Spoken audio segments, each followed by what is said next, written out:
Olá pessoal, tudo bem?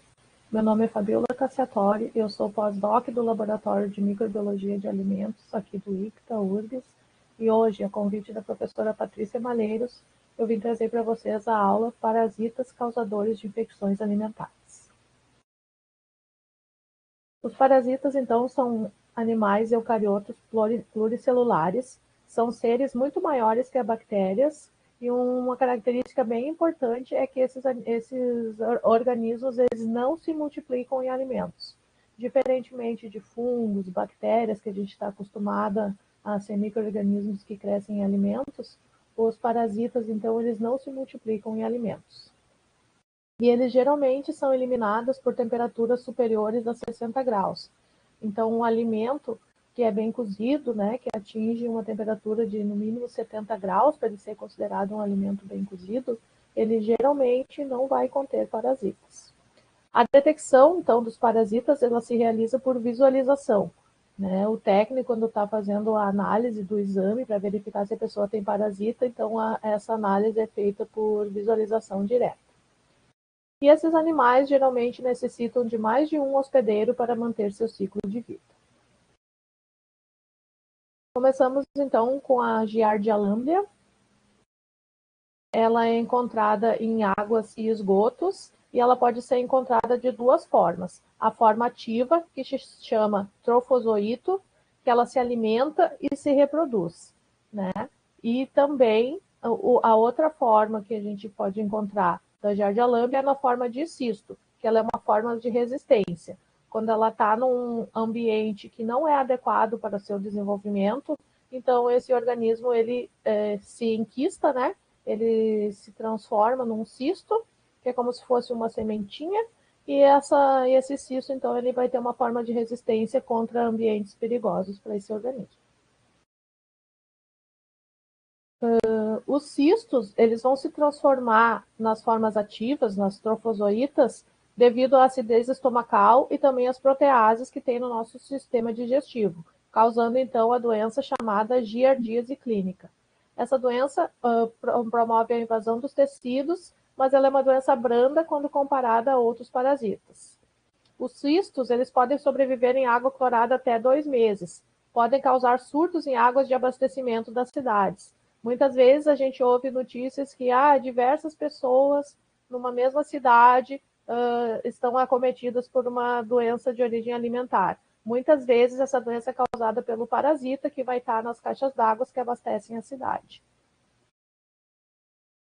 É uma doença altamente contagiosa e a dose infectiva mínima é uma dose infectiva de 10 cistos ou menos, ou seja, uma dose infectiva bem baixa.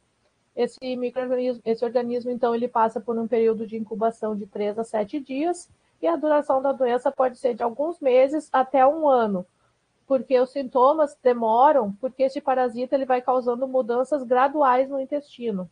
Então, quando a pessoa não é tratada, a infecção pode causar crises repetidas de dor abdominal e diarreia por um ano ou até mais. Então, os principais sintomas da giardíase são diarreia, gases, azia, dor abdominal, perda de peso e um sintoma bem característico são fezes amareladas. Por quê? Porque a Giardia lamblia ela vai interferir na absorção de gorduras e com isso, então, as fezes vão sair num tom diferente do normal. Porém, 2/3 das pessoas acometidas por essa doença não apresentam sintomas. O ciclo da giardíase, então, ele se inicia com a ingestão dos cistos dormentes, né, aquela forma de resistência. A pessoa ela vai comer um alimento ou tomar uma água. Se esse alimento ou água estiver contaminado com os cistos da giardia, a pessoa ingere, então os cistos entram no sistema da pessoa.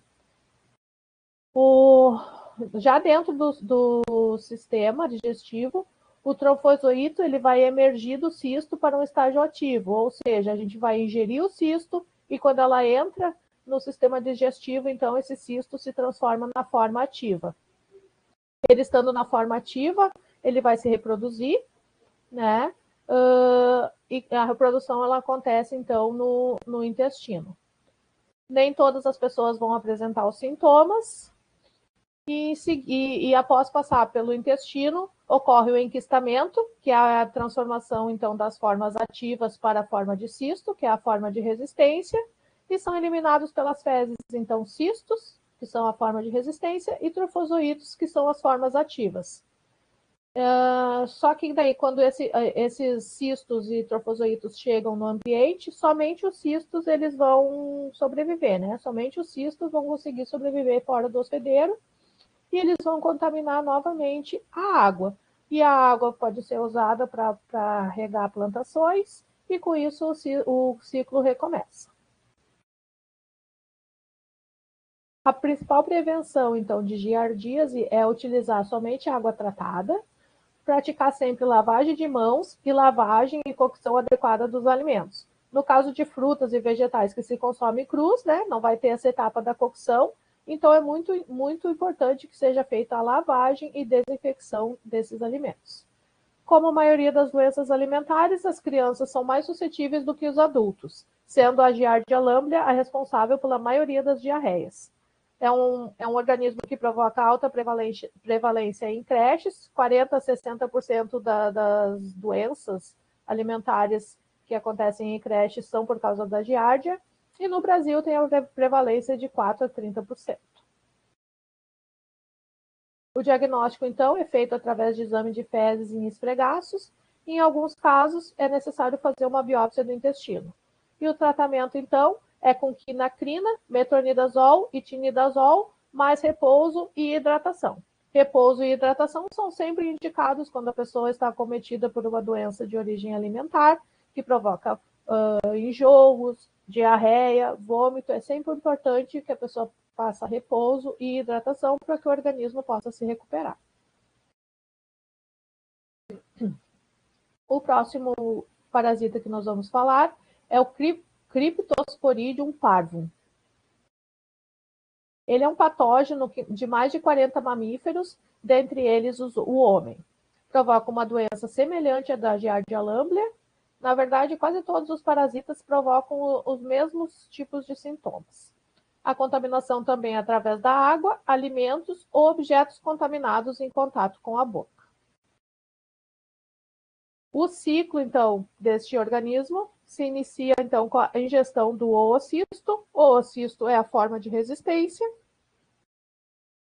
Em seguida, no sistema digestivo, ocorre a liberação dos esporozoítos, que são a forma ativa. Esses esporozoítos vão invadir as células intestinais. No interior das células intestinais, eles vão se multiplicar e produzir novos oocistos. Os oocistos, então, são eliminados nas fezes.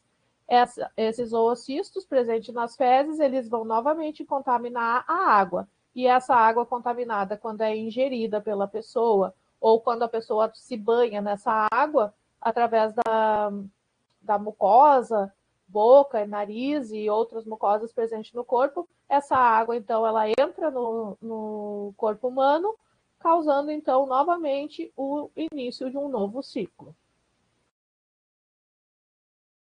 Em adultos saudáveis, esse organismo ele pode causar gastroenterite, diarreia, dor abdominal e náuseas, e muitas vezes é assintomático.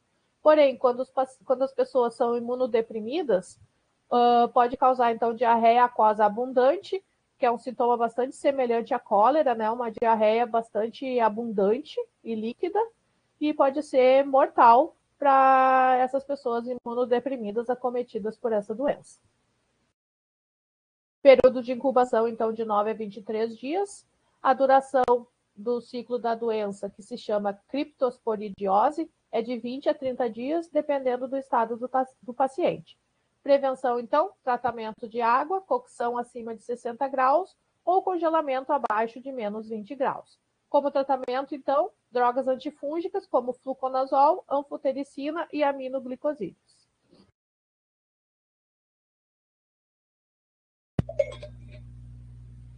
Esse diagrama aqui, então, ele traz as principais fontes de contaminação dos surtos causados pelo criptosporidios. Então, podemos ver aqui que essa parte aqui, cinza escuro, quase preta, são as infecções que são causadas pela ingestão de água contaminada. Já nessa parte azul aqui, é contaminação que ocorre de pessoa para pessoa. Por exemplo, crianças colocam um brinquedo na boca, logo em seguida outra criança pega aquele brinquedo, coloca a boca também, e assim é feita, então, a transmissão de pessoa para pessoa. Ou através de mãos contaminadas, quando encosta em outra mucosa de outra pessoa, ou nas próprias mãos, e a pessoa leva essa mão contaminada à boca. Nesse azul mais claro aqui, então, surtos provocados por este organismo através do contato com animais. Aqui, esse cinza bem clarinho são provocados por doenças, né? Tipo, a água contaminada entrou em contato com alimentos, em seguida esses alimentos foram consumidos, então o alimento causou a criptosporidiose. Mais acima aqui, contaminação ambiental, e uma grande parte dos surtos ele não tem uma origem conhecida, que é essa parte bem de cima aqui, branquinha. Nesse cardzinho aqui, pode ver que os surtos de diarreia são mais comumente ligados a piscinas, onde 35% dos surtos causados por esse organismo são provenientes de piscinas, então a pessoa que está com diarreia ela não deve entrar em piscinas. 15% é proveniente de rebanhos, né? Sempre lavar as mãos depois de tocar em animais. E 13% provenientes de creches, que é o caso que eu falei, dos brinquedos. Uma criança pega um brinquedo, coloca na boca, transmite o organismo para esse brinquedo, depois outra criança pega esse mesmo brinquedo, leva à boca e assim se contamina. Aqui um surto que ocorreu com salada minimamente processada servida em restaurante, que acometeu 40 pessoas na Irlanda. E os sintomas, eles aconteceram 14 dias após a ingestão dos alimentos. E tiveram 33 casos confirmados, com 14 internações. Destes, a maioria dos casos, 31 casos, ocorreu com pessoas de 20 e 40 anos.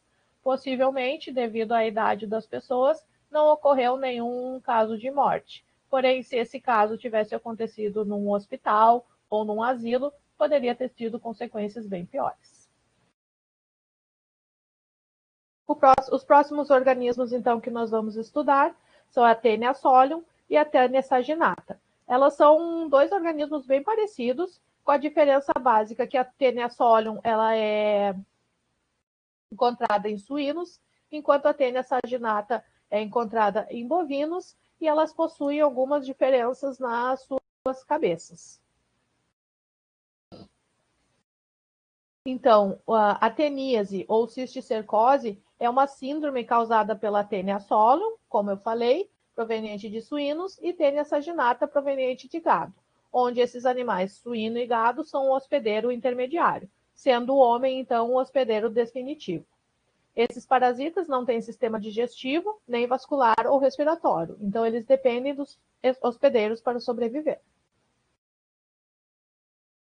Aqui uma foto que nós podemos ver o tamanho desse organismo, né? Uma Taenia saginata, onde essa cauda enorme aqui, ela é chamada de estróbilo. E esse estróbilo ele é formado por diversas proglotes. Proglotes são esses pequenos pedacinhos aqui, e dentro dessas proglotes tem ovos. E os ovos é que vão causar a contaminação. Como eu falei, a diferença entre a Taenia saginata e a Taenia solium é a sua cabeça. A Taenia solium, que é proveniente do gado, ela tem uns ganchos que ela se fixa no intestino, então com isso expelir esse organismo é muito mais difícil, porque esse gancho se adere firmemente às paredes do intestino. A cabeça é também chamada de escólex. E o estróbilo, que é aquela cauda grande que eu mostrei para vocês, é formada pelas proglótides, e aqui um desenho das proglótides. Dentro das proglótides tem os ovos. Tá?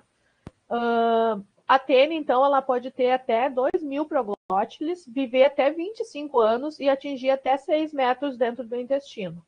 A gente pode pensar que isso é ficção, mas é verdade. Há pouco tempo, conversando com uma amiga que é da vigilância sanitária, ela contou um caso de uma tênia de 6 metros que foi expelida por uma pessoa que gostava muito de comer sushi. Mais adiante nós vamos falar mais sobre o sushi. Mas sim, acontece, existe, tênis de até 6 metros vivendo dentro de pessoas vivas. Tá?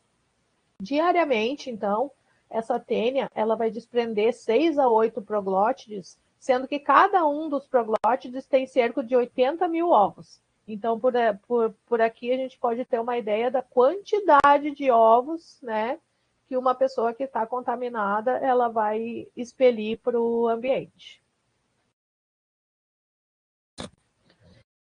E os ovos eles podem ficar no ambiente por vários meses até serem ingeridos pelos herbívoros. Então, nos hospedeiros intermediários, os ovos vão se transformar em embriões, que são liberados, e então eles penetram no intestino. Eles se dirigem até os músculos estriados. Esses embriões eles vão se transformar em formas larvais, chamadas de cisticercos. Cisticercos são essas bolotinhas aqui que ficam visíveis, né? Ficam visíveis a olho nu na carne. E a contaminação, então, causada pela tênia vai ser pela ingestão dos cisticercos. Isso aqui talvez vocês já tenham visto em alguma outra aula, que muitas vezes carne suína de abate clandestino, né, que eles não têm um controle da carne, eles não têm um controle da saúde dos animais, a carne, então, pode estar cheia dessas bolinhas. E essas bolinhas, então, são os cisticercos, que são a forma primitiva, então, das tênias.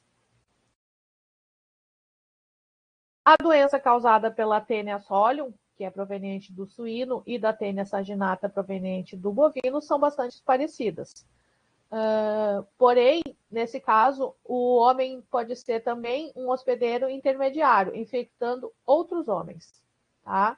O homem, então, como hospedeiro definitivo, a doença vai se chamar teníase, e o homem, como hospedeiro intermediário, a doença, então, é a cisticercose. Porém, a Taenia solium provoca uma doença mais grave do que a Taenia saginata, porque os embriões da Taenia solium podem alcançar olhos e cérebro, além dos músculos, né? Então, no momento que atinge o cérebro, atinge o sistema nervoso e, com isso, o indivíduo acometido pode entrar num problema bem grave, né, do sistema nervoso e ser causado até a morte. Aqui um pouco do ciclo, o ciclo da ingestão da tênia, onde começa aqui que os ovos ou os proglótides que estão nas fezes são passados para o ambiente. No ambiente, os bovinos e suínos eles vão consumir essa grama, né, esse pasto, que foi contaminado pela água contendo os ovos, eles vão consumir esse pasto, a carne vai ficar também contaminada. A carne, então, contaminada,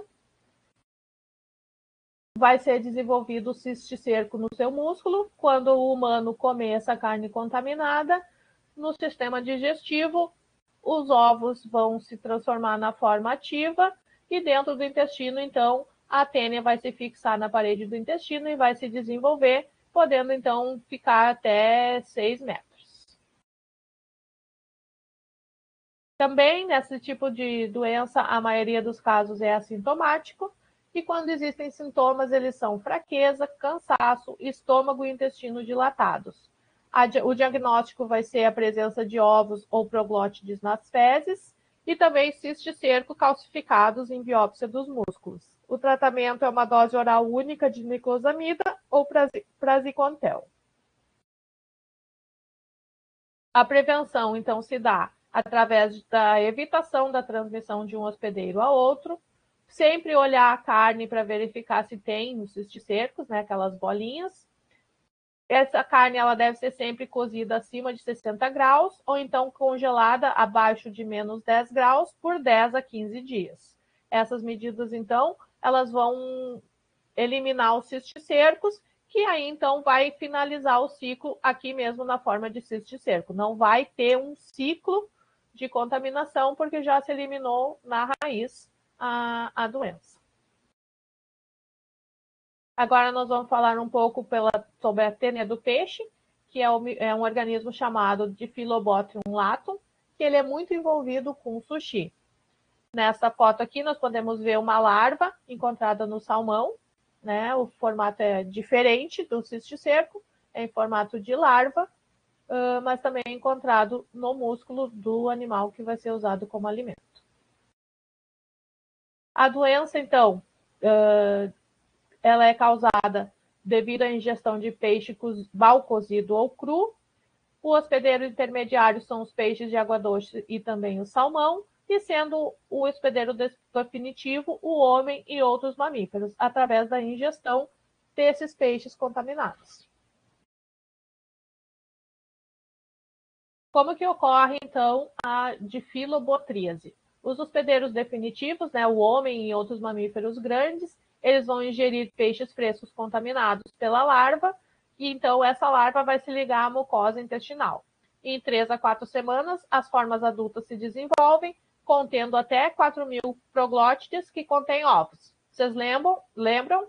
As proglótides são aqueles pequenos pedacinhos daquela cauda enorme da tênia. Na forma adulta, o verme pode alcançar até 20 metros e liberar mais de 1 milhão de ovos nas fezes dos hospedeiros por dia. Né? Vejam que é uma quantidade muito grande de ovos liberados. Como que acontece, então, o ciclo da difilobotríase? Primeiramente, os ovos, né? Uma pessoa que está contaminada liberou os ovos e esses ovos chegaram até a água. Na água, esses ovos vão se desenvolver e vão formar as formas de coracídeos. Esses coracídeos, então, eles vão ser ingeridos pelos crustáceos. Nos crustáceos ocorre, então, o primeiro estágio larval. Os crustáceos, então, eles são ingeridos pelos peixes pequenos, e dentro dos peixes pequenos ocorre, então, o segundo estágio larval. Os peixes grandes, eles vão ingerir os peixes pequenos, que já consumiram os crustáceos, e os crustáceos consumiram os ovos. Então, os peixes grandes, quando ingerem o peixe pequeno contaminado, os peixes grandes se contaminam. O humano vai ingerir esse peixe grande contendo a larva. Essas larvas no intestino, elas vão se desenvolver, são expelidas nas fezes sob forma de proglótides, e as proglótides contêm milhares de ovos, e assim o ciclo se reinicia. Também esse organismo pode causar uma doença assintomática. Os sintomas, quando existem, são dor epigástrica, dor abdominal, vômitos, perda de apetite, vertigem e perda de peso. Pode ocorrer também obstrução do intestino. Diagnóstico: visualização de ovos nas fezes. Vejam que para todos os parasitas que nós falamos até agora, o diagnóstico é feito através da visualização. O tratamento, então, é o mesmo da teníase, é uma dose oral única de niclosamida ou praziquantel. A prevenção, então, cocção a 60 graus por 1 minuto ou congelamento a menos 20 graus por 60 horas. Aqui nós temos um reporte de um surto que aconteceu, onde diversas pessoas foram ao hospital com os mesmos sintomas: dor e distensão abdominal, náuseas, diarreias e vômitos. Ocorreram 6 casos confirmados com adultos entre 30 e 60 anos. Essas pessoas, elas consumiam frequentemente ceviche e por isso, então, foi desconfiado. Os médicos que trataram essas pessoas desconfiaram, então, que elas poderiam estar com difilobotríase, que nada mais é a doença causada pela tênia do peixe, o difiloboto.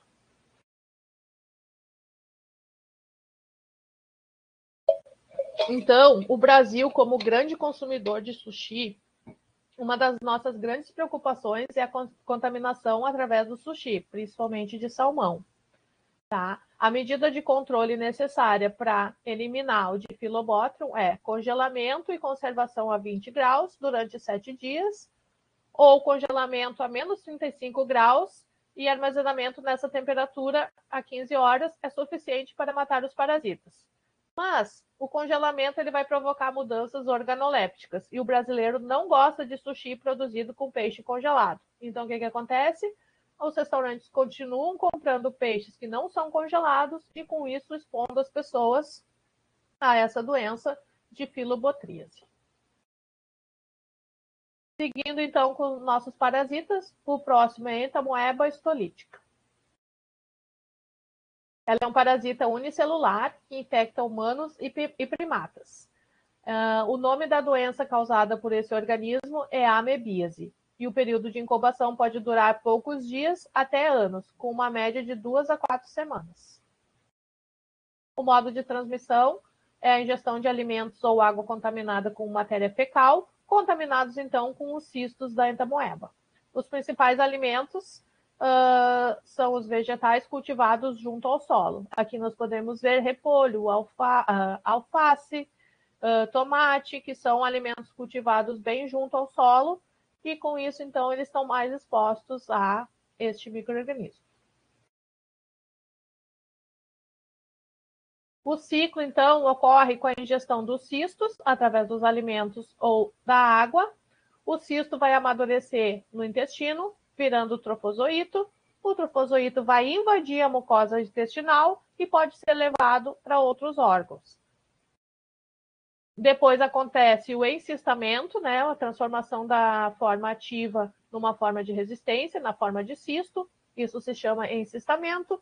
E a eliminação nas fezes de cistos e trofozoitos, que vão para a água e novamente retornam ao ciclo através da ingestão de água ou alimento contaminado.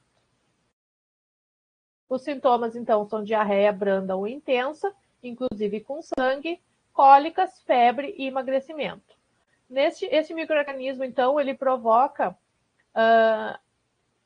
a colite, né? A colite é quando ocorre a invasão da parede do intestino grosso, e com isso vai ocorrer ulcerações, né? Machucados na parede do intestino, e com isso vai ocorrer o sangramento. Então, colite é relacionado com sangramento. Raramente a infecção causa perfuração do intestino, porém, quando ocorre, a manifestação é de uma doença abdominal grave com dor intensa. A prevenção, então, saneamento básico com tratamento de água e esgoto, né? Que isso é básico para todos os parasitas, né? O tratamento para todos eles seria o saneamento básico, que todas as pessoas tivessem acesso ao saneamento básico, tratamento de água e tratamento de esgoto. Muitos parasitas seriam evitados. Porém, quando a pessoa já está acometida por essa doença, o tratamento adequado ajuda a eliminar fontes de propagação da doença, principalmente na zona rural. Ou seja, a pessoa que está contaminada com a ameba, se ela fizer o tratamento todo direitinho, ela vai matar esse micro-organismo e ela não vai espalhar novos ovos, né? Quando ela eliminar, ela não vai eliminar ovos em suas fezes, e com isso vai encerrar o ciclo de transmissão da doença. E os hábitos gerais de higiene, como lavar as mãos após o uso do sanitário, são medidas de educação que contribuem muito na prevenção de entamoeba histolítica e também de todos os outros parasitas. Seguimos aqui, então, com a facíola hepática, onde nós podemos ver aqui uma foto do ovo e também do verme adulto.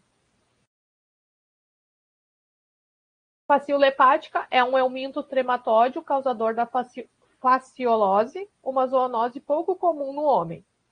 Ela consiste na infecção inicial do fígado com formação de lesões necróticas. Na fase aguda, manifesta-se com febre, diarreia, dores abdominais, anemia, perda de peso e outras complicações. O diagnóstico laboratorial também é visualização dos ovos dos parasitas nas fezes. O modo de transmissão, então, é através de hospedeiros intermediários, que são os caramujos do gênero Limneia, e o hospedeiro definitivo ruminantes e homem. A infecção acontece através da ingestão de metacercárias presentes na água, e no intestino, então, ocorre a liberação das larvas que vão migrar até o fígado. No fígado, elas evoluem até vermes adultos, com cerca de 3 centímetros de comprimento. Os ovos produzidos pelas fêmeas são liberados no ambiente através das fezes. Aqui, então, o ciclo: os ovos vão se desenvolver na água e se transformam em miracídios. Os miracídios, então, eles vão ser ingeridos pelos moluscos. Dentro do molusco, ela se desenvolve até a fase cercária, que sai do caramujo e volta para a água. Aqui nós podemos ver a cercária. E aí, os animais que bebem essa água contaminada, vão ficar contaminada com o organismo, e a pessoa que vai comer depois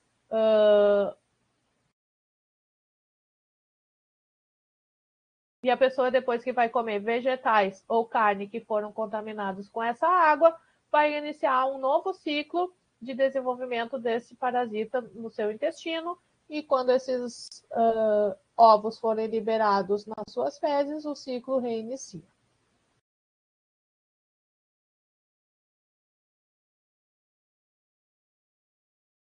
Os humanos, então, eles se contaminam ao ingerir os vegetais contaminados ou animais que comeram estes vegetais contaminados. Passamos agora, então, para o Toxoplasma gondii. Ele também conhecido como causa a doença conhecida como doença do gato, cujo nome é a toxoplasmose.